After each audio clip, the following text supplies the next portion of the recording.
Hi, welcome back to the Kaiser Report. I'm Max Kaiser. Time now to go to London. Talk with Steve Woolfe, city spokesman for the UK Independence Party. Steve Woolfe, welcome to the Kaiser Report. Thank you, Max, and thank you for inviting me to your show. I'm really looking forward to being on. All right, Steve Woolfe, your party, UKIP, is calling for Greece to return to the drachma. Talk about this. Well, Greece has to return to the drachma, Max, because it's in their best interest. It's in the interest of their people, and it's also ultimately in the interests of the European Union and its people. They're suffering at the moment, as we know. We have levels of unemployment for the youth around 18–19%. There's millions of people unemployed throughout the country. There's lots of people losing their businesses. There is a real sense that the austerity that the Greeks are giving to them is actually hurting badly. And the reason that it's hurting and having no effect for a positive future for them is because they're trapped within the economic prison of the European Union. If they were able to escape the arms of Barroso and the commissioners who want to keep hold of them and their assets, they will be able to take control of their economic levers and help themselves get out of this debt crisis. Okay, Steve Woolfe, let's talk about the ripple effects here, because the folks who are not against the haircut or the write-off or the return of the drachma, of course, are saying that the bond market would collapse, the Greek banks would collapse, ripple effect throughout the Eurozone. What do you say to this? I think there would be some dark times ahead for Europe, either way. If we don't take and allow Greece to escape from this economic prison, then we'll see a long period of time where the European people have to pay for this massive debt. And we can talk about the EFSF and its extended bailout. I'm sure we'll go into that in greater detail. But if we do allow them, there would certainly be some form of ripple effect. But would that necessarily be as bad as the doomsayers of Christine Lagarde and the IMF and the European Union? I'm not so sure it was.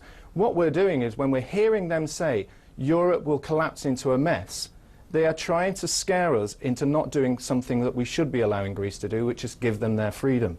There's no doubt, and I'm sure you hear this all the time, that Baroness Ashton and her team of diplomats are wandering around Washington threatening that if the bailouts don't occur, then we will have 1930s-style unemployment and recession throughout Europe. There'll be doom, there'll be gloom, there'll be the rise of the far right. That, I don't believe, will happen. This is them trying to protect their jobs, and they're also trying to protect this creation of a country called the United States of Europe. The ripple effect will be there, but don't believe it to be as bad as they are trying to paint out.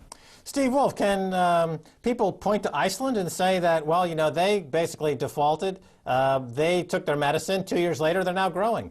Is that an accurate comparison? And if so, why aren't more people making an issue of this and making that comparison? That is a perfect example, as is also looking back to the days of Argentina and Brazil when they defaulted as well.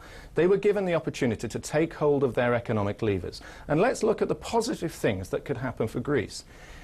We know that they're indebted on a debt crisis with their bonds. If they were able to say we're out of sight of the European Union, they could take hold of their interest rates, they could look at their currency, they could take haircuts on their bonds of 60, maybe even 70%, they could devalue their currency at 30, giving themselves some leeway to 50%.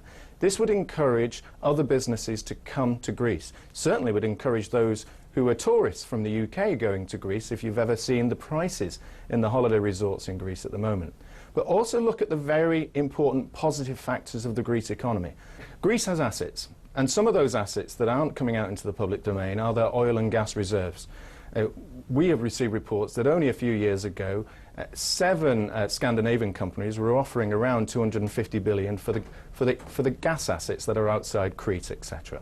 Those are assets that could be used to help Greece in the future rebuild its country, but only if Greece was able to get hold of its own economic powers.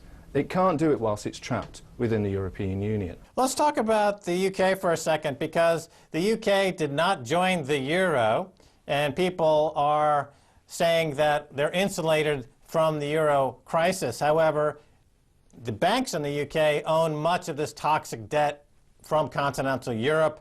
And so what are the ripple effects, and how do they get into the UK? And what is David Cameron doing about it, if anything? Is he telling the people in Britain accurately what's going on here? David Cameron certainly isn't giving the people of Britain the truth about the indebtedness that Britain is connected to the European Union. When you're looking at this bailout, we are having to pump billions into the IMF to support this. This is money that could be used to help the banks that would have to face some of the detrimental effects of Greece defaulting. We could use them to shore up the capital and increase the Tier 1 requirements of those banks. In addition, by being a member of the European Union, we spend around £55 million a day to the European Union. That money could also be repatriated back to preserve the economy of the United Kingdom whilst we're going through the bad times.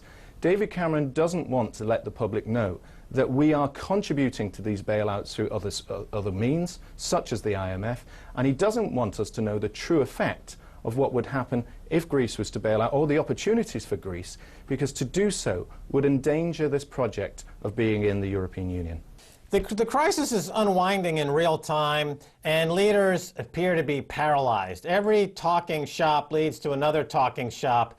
Their policy seems to just let this train wreck happen and then pick up the pieces afterward. There's no proactive policies whatsoever. And I'm sure that the pivotal country here is Germany. Let me ask you about Germany for a second, because on one hand, they have benefited by the cheap euro in terms of their export market, and it's the first or second biggest exporter in the world.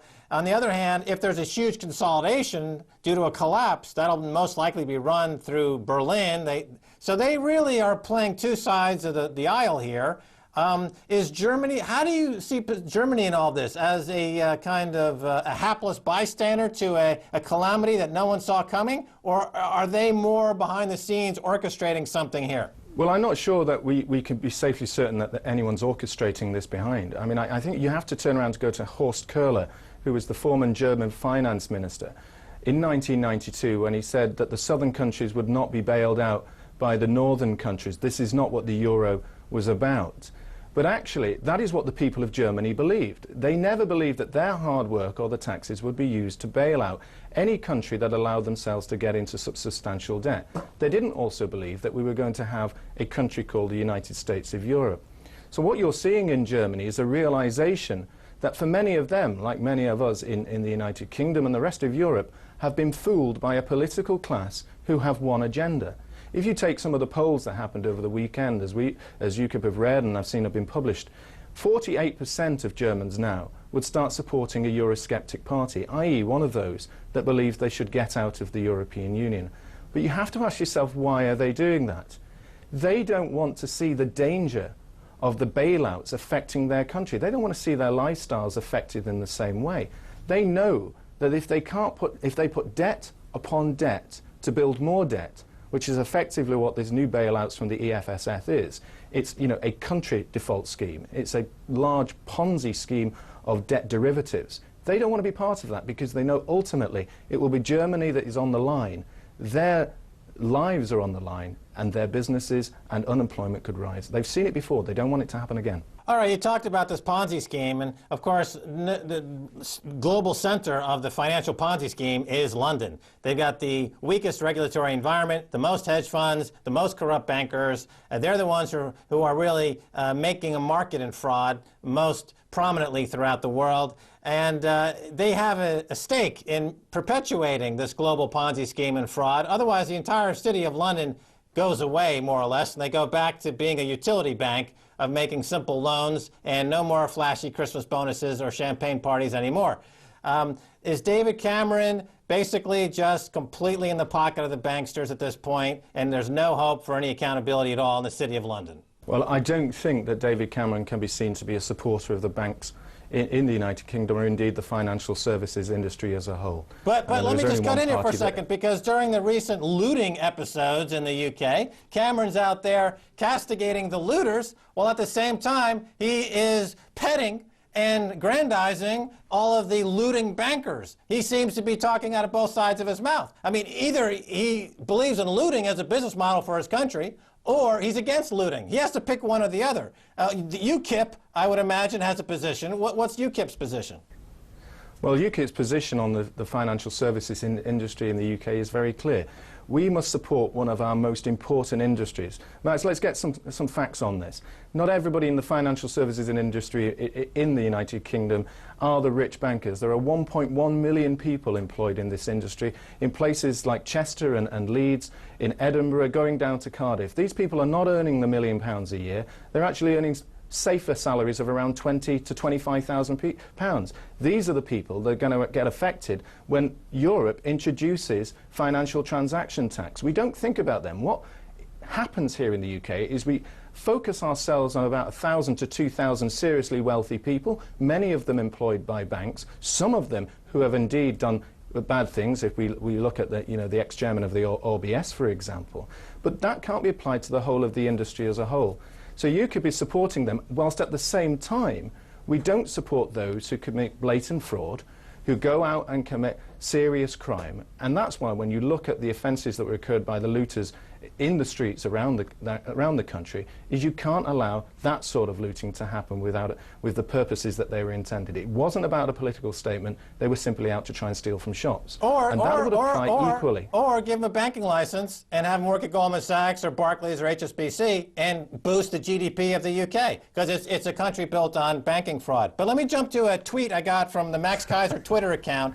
This is from Mr. Canning, who asks, where does Steve see Sterling going as the Bank of England with more quantitative easing, while the euro hopefully possibly takes a nosedive? So how does the Bank of England's quantitative easing program affect the pound going forward, as you see it? Well, I think really what's going to happen is more affect not necessarily what quantitative easing does to the pound. It's really what's going to happen in the United States to the dollar.